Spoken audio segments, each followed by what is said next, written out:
Hello नमस्कार साथियों, मैं हूं नारायण पटेल आपके अपने चैनल पे। आज मैं लेके आया हूं जवाहर नवोदय विद्यालय प्रवेश परीक्षा की तैयारी करने वाले विद्यार्थियों के लिए। अगर आप अभिभावक हैं तो अपने बच्चों के लिए देख सकते हैं, अगर आप टीचर हैं तो अपने विद्यार्थियों के लिए देख सकते हैं, और अगर आप ऐसे अगर इस वीडियो पे आ गए तो किसी गरीब की आप मदद भी कर सकते हैं। आज मैं आपको बताने वाला हूँ 19 चैप्टर कौन से, 19 अध्याय वो कौन से हैं जिनको पढ़ करके आप 100% सफलता प्राप्त कर सकते हैं। अगर आपने इन चैप्टरों को पढ़ लिया तो आपका कोई भी प्रश्न जवाहर नवोदय विद्यालय परीक्षा का बाहर से नहीं आएगा। लेकिन इसके लिए आपको एक अच्छी सी बुक खरीदनी होगी और प्रैक्टिस करनी होगी। तो आइए शुरू कर लेते हैं फटाफट। वो कौन से 19 चैप्टर हैं? तो यहाँ पर जो पहला हमारा अध्याय है वो है नंबर्स एंड नंबर सिस्टम, संख्या और संख्या पद्धति। तो बच्चों इसमें पढ़ना क्या है आखिर? इसमें संख्याएं, पूर्ण संख्याएं क्या होती हैं, सम संख्या कौन सी हैं, विषम संख्या कौन सी हैं, छोटी संख्या कैसे लिखेंगे, बड़ी संख्या कैसे लिखेंगे, अभाज्य संख्या क्या है, सहअभाज्य संख्या क्या है, रूढ़ संख्याएं क्या हैं, इन सब के बारे में आपको पढ़ना है। तब जाके आपको इससे 1 से 2 अंक, यानी इसमें से 1 या 2 क्वेश्चंस जरूर आते हैं। इसलिए इसको बहुत ढंग से हम सबको पढ़ना चाहिए, क्योंकि इस चैप्टर और हाँ, प्लेस वैल्यू, फेस वैल्यू, स्थानीय मान और आपका आंकिक मान सब कुछ इस चैप्टर के अंतर्गत आता है। तो आइए देखते हैं अध्याय 2। इस चैप्टर में यानी पूर्ण संख्याओं पर आधारित 4 आधारभूत संक्रियाएं। तो पूर्ण संख्याओं पर आधारित 4 मूलभूत जो संक्रियाएं हैं, जोड़ है, घटाना है, गुणा है और भाग है। इन पर बड़े बड़े और अच्छे प्रश्न आते हैं, इसलिए इस चैप्टर को करना बहुत आवश्यक है। और इससे भी एक प्रश्न आने की पूरी संभावना रहती है और एक प्रश्न आता भी है। चलिए बढ़ते हैं तीसरे अध्याय की ओर। इस चैप्टर में आपको पढ़ना है भिन्नात्मक संख्याएं और उन पर आधारित 4 मूलभूत संक्रियाएं, अर्थात भिन्न छोटी कौन है, बड़ी कौन है और भिन्नों की समझ क्या है, भिन्नों का जोड़ क्या है, भिन्नों का घटाना क्या है, भिन्नों का गुणा क्या है और भिन्नों का भाग क्या है। इस पर भी अच्छे प्रश्न आते हैं, इसलिए ये अध्याय भी बहुत जरूरी है। अध्याय 4 दशमलव भिन्न। ये चैप्टर बहुत ही इम्पोर्टेंट है। इसमें दशमलव की समझ, दशमलव का जोड़, दशमलव का घटाना, दशमलव का भाग और दशमलव की गुणा, और इस पर कुछ इबारती प्रश्न भी आएंगे। आरोही अवरोही क्रम में दशमलव संख्याओं को लगाना भी आ सकता है।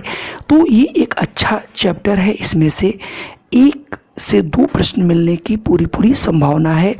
एक प्रश्न तो आपको अवश्य इस चैप्टर से मिलेगा, इसलिए ये जो चैप्टर है ये बहुत ही महत्वपूर्ण है। अगला जो हमारा चैप्टर है वो है अध्याय 5 गुणनखंड और गुणांक एवं उनके गुण, महत्तम समापवर्त तथा लघुत्तम समापवर्त। यानी इसमें किसी संख्या के गुणनखंड कैसे करते हैं वो यहाँ पे आपको देखना है। फिर उसके अपवर्त हम लोग कहते हैं गुणज को, या उसको मल्टीपल्स कहते हैं। गुणनखंड को हम लोग फैक्टर कहते हैं। उसके बाद आता है महत्तम समापवर्त और लघुत्तम समापवर्त की अच्छी समझ होनी चाहिए। लघुत्तम और समापवर्त निकालना भी आना चाहिए और इसका व्यवहारिक प्रयोग भी करना आना चाहिए। तभी आप इस चैप्टर से एक प्रश्न जरूर मिलेगा और वो प्रश्न आपको अनिवार्य रूप से करना चाहिए। थोड़ी सी अगर तैयारी करते हैं तो ये क्वेश्चन आपसे बच के नहीं जाएगा। यह अध्याय भी बहुत ही इम्पोर्टेंट है। अप्रॉक्सीमेट वैल्यूज या सन्निकट, निकटतम या फिर आसन्न मान, चाहे वो संख्याएं पूर्णांक हों, पूर्ण संख्या हों या फिर दशमलव की संख्या हों, उनका 1000वां भाग या उनका 10वां भाग या उनका 100वें भाग को अप्रॉक्सीमेट किया जाता है, यानी उनके सन्निकट मान निकाला जाता है। वहाँ पर 5 या 5 से अधिक होता है तो एक ऐड कर देते हैं, जोड़ देते हैं, और अगर 5 से कम है तो वहाँ पर हम 0 कर देते हैं। इसको आप डिटेल से ज़रूर पढ़िएगा। इसका भी एक प्रश्न पहले यानी सन आपका 1999 और 2000 लेकर के 2007-8 तक ऐसे प्रश्न आए हुए हैं, इसलिए इस चैप्टर को छोड़ना ठीक नहीं रहेगा। अगला जो हमारा अध्याय है वो 7 है, सरलीकरण। सरलीकरण में BODMAS, BODMAS, यानी इसमें ब्रैकेट का और भाग और आपका गुणा, जोड़ और घटाने का क्रम यही रहता है। इसके बारे में एक पूरी वीडियो बनी, उसे आप देख सकते हैं। उदाहरण के तौर पर ये 1999 में एक प्रश्न पूछा गया था। ऐसे ही आपके 1994 में, 92 में, 96 में, 97 में ऐसे ही कई प्रश्न पूछे गए। इसलिए इन प्रश्नों पर आप बहुत ध्यान दीजिए और इन चिन्हों का प्रयोग अवश्य कीजिए।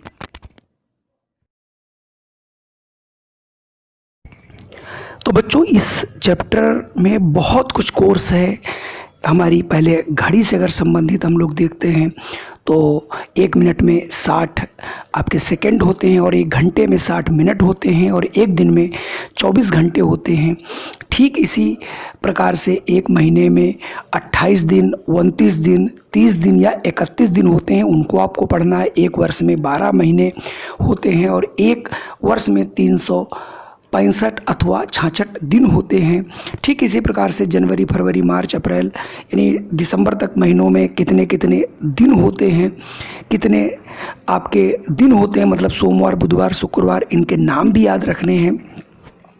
इसके अलावा हमको ये भी याद रखना है कि 24 घंटे का जो प्रदर्शन होता है, जो हमारी रेलगाड़ी चलती है, उनमें टाइम कैसे चलता है, मतलब 1 से लेकर के 24 तक चलता है। वैसे हम अपनी घड़ियों में अमूमन जो है जो 12 तक देखते हैं, उसका प्रदर्शन कैसे होता है कि 12 बजे रात के बाद से आपका AM शुरू हो जाता है, फिर उसके बाद 12 बजे के बाद फिर आपका PM शुरू हो जाता है। तो कुल मिला के आपको इस तरीके से उसको जब आप पढ़ेंगे तो हम आपको यहाँ पर 2-3 क्वेश्चंस के नमूना दिखाई दे रहा हूँ, किस प्रकार के प्रश्न आते हैं, जिन्हें आप देख करके ये ज़रूर अंदाज़ा लगा लेंगे कि किस प्रकार के क्वेश्चन आते हैं और उनको आप कैसे करना है।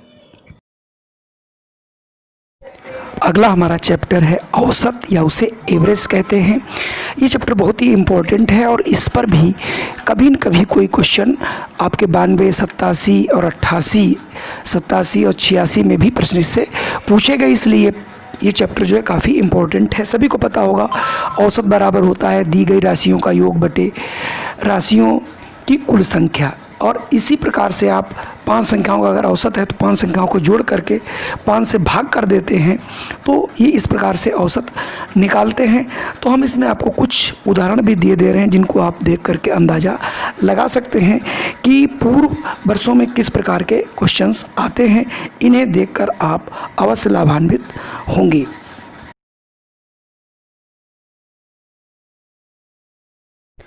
अगला चैप्टर बहुत अच्छा है, जो 10 अध्याय, उसका नाम है प्रतिशत, या उसको अंग्रेजी में हम लोग परसेंटेज कहते हैं। तो परसेंटेज का अर्थ क्या होता है, यानी प्रत्येक 100 में जितना हो। जैसे आपका 100 में 20 तो 20%, ठीक है ना। तो प्रतिशत आप जब चैप्टर पढ़ेंगे तब आप इससे क्वेश्चंस लगा पाएंगे, और इसके क्वेश्चंस ढेर सारे पूछे जाते हैं। इसलिए प्रतिशत आपको बहुत कायदे से पढ़ना चाहिए। मैं इसके कुछ आपको उदाहरण दे रहा हूं, जिन्हें आप देख सकते हैं कि किस प्रकार के प्रश्न आपके आते हैं। इनसे आपको एक अंदाज़ा ज़रूर लग जाएगा कि प्रश्नों का जो इसमें प्रकार है वो काफ़ी डिफरेंट टाइप के प्रश्न हैं। आइए देख लेते हैं उन सबको। अगला चैप्टर हमारा है अध्याय 11, एकिक नियम, यूनिटरी मेथड। यानी यूनिटरी मेथड एक ऐसा मेथड है कि जिसमें आपको कई वस्तुओं के दाम दिए होंगे और उससे आपको पता चला 1 दर्जन का दिया है और आपसे 5 वस्तुओं का पूछा जा रहा है, या 25 वस्तुओं का दिया गया है 2 का पूछा जा रहा है, या 40 वस्तुओं का दिया गया है उससे आपको 400 का पूछा जा रहा है, तो आप उन प्रश्नों को कैसे करते हैं? इसी को हम लोग यूनिटरी मेथड कहते हैं। सदैव याद रखना है एक वस्तु का मूल्य जो है दी गई वस्तुओं का मूल्य बटे वस्तुओं की संख्या होता है। इस चैप्टर को जरूर पढ़िए और इससे 1-2 क्वेश्चन आपको जरूर मिलेंगे।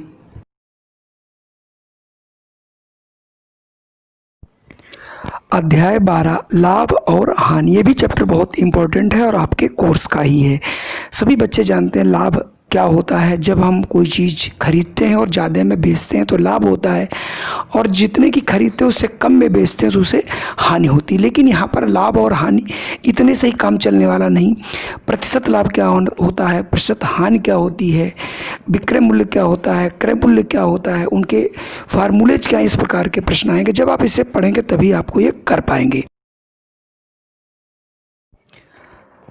अध्याय 13 अनुपात और समानुपात, इस पर भी अच्छे क्वेश्चंस आते हैं। पहले आते थे, अब कई सालों से नहीं दिखाई पड़ते, लेकिन फिर भी कंपटीशन है, कोई भी प्रश्न कभी भी पूछा जा सकता है। उदाहरण के लिए हमने आपको एक प्रश्न यहाँ पर दे दिया है जिसे आप देख सकते हैं कि किस प्रकार के जो है क्वेश्चंस आते हैं। इससे आपको एक आइडिया लग जाएगा, इसे भी आपको पढ़ना चाहिए।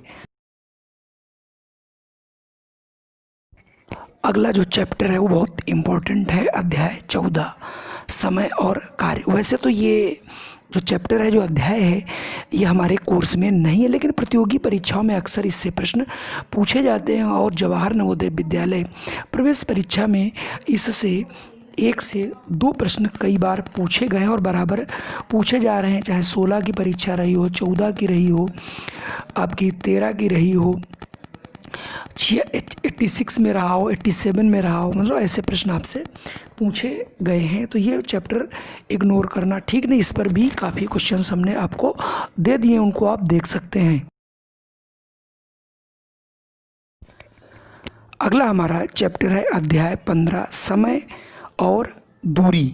तो समय और दूरी ये भी चैप्टर आपके वैसे कोर्स में नहीं, यानी टाइम एंड डिस्टेंस नहीं है, लेकिन फिर भी इस पर आपके कई प्रश्न पूछे जाते हैं। तो इसमें जैसा कि आपको पता है कि समय और दूरी में क्या संबंध होता है, चाल बराबर दूरी बटे समय, या दूरी बराबर चाल इंटू समय, या समय बराबर दूरी बटे चाल, इन पर आधारित ढेर सारे प्रश्न पूछे जाते हैं। मैं आपको सभी एग्जाम्पल यहाँ पर देने वाला हूँ, 2-3 एग्जाम्पल मैं बता देता हूँ। जैसा एक प्रश्न आया था कि एक जीप 180 किलोमीटर की दूरी 8 घंटे 30 मिनट में तय करती है, तो जीप की चाल क्या होगी। दूसरा प्रश्न आपका पूछा गया था कि एक बस 2 घंटे में 60 किलोमीटर चलती है, वह 30 मिनट में कितनी दूरी तय करेगी।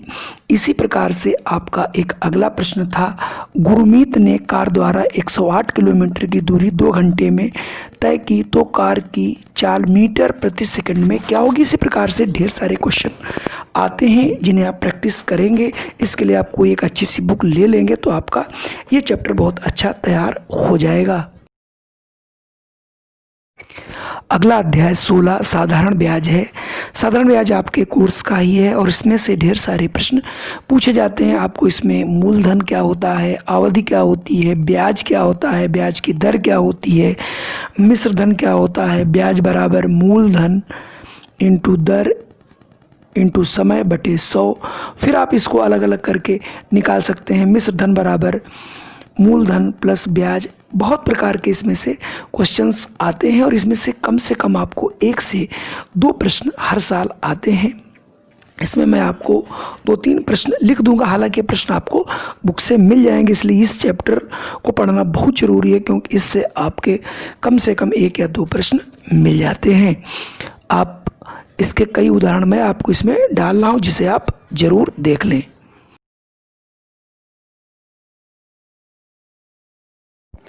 तो अगला अध्याय हमारा 17 है क्षेत्रमिति अर्थात मेंसुरेशन। मेंसुरेशन में आपको बेसिकली क्या पढ़ना है, त्रिभुज के बारे में पढ़ना है।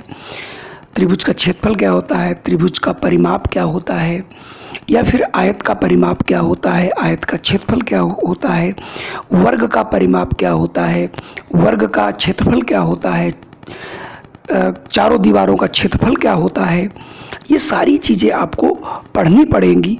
और इसके अलावा इसमें जो प्रश्न बेसिकली आते हैं पृष्ठ और क्षेत्रफल और आयतन संबंधी, यानी घन और घनाभ से भी प्रश्न आएंगे, इसलिए उसको भी आपको पढ़ लेना है। और इसमें ढेर सारे प्रश्न आते हैं।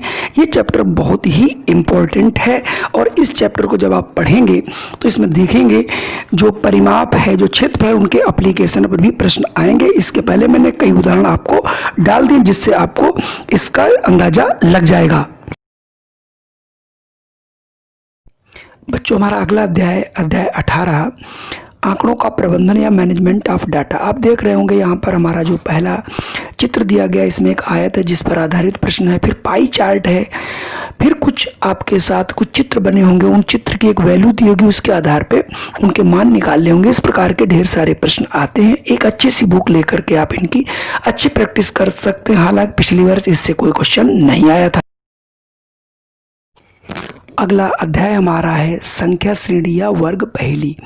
इसमें आपको कुछ पहेलियाँ दी होती हैं, कुछ आपको पैटर्न्स दिए होते हैं जिनके आधार पर आप प्रश्नों को हल करते हैं। इस प्रकार के इनमें से कई प्रश्न आते हैं। उनमें से हम आपको यहाँ पर 2-3 उदाहरण दे दिए हैं। इनको आप देख करके अंदाज़ा लगा सकते हैं कि किस प्रकार के प्रश्न आते हैं। तो ये आपके 19 अध्याय हैं। इनको आप हल करके क्वेश्चनों को 100% सफलता मिल सकती है। इसमें हमने रेखा गणित का कहीं जिक्र नहीं किया, लेकिन अभी तक जो भी परीक्षा हुई इसमें रेखा गणित का कभी जिक्र नहीं हुआ है, इसीलिए मैंने इसमें आपको नहीं किया है। अगर आपसे कोई ये कहता है कि प्रश्न इन्हीं चैप्टरों से आएंगे तो ऐसा कहना मिथ्या है, क्योंकि हर बार प्रश्नों का पैटर्न कुछ न कुछ बदलता रहता है। जय हिंद, जय भारत। फिर मिलता हूँ एक नई वीडियो के साथ।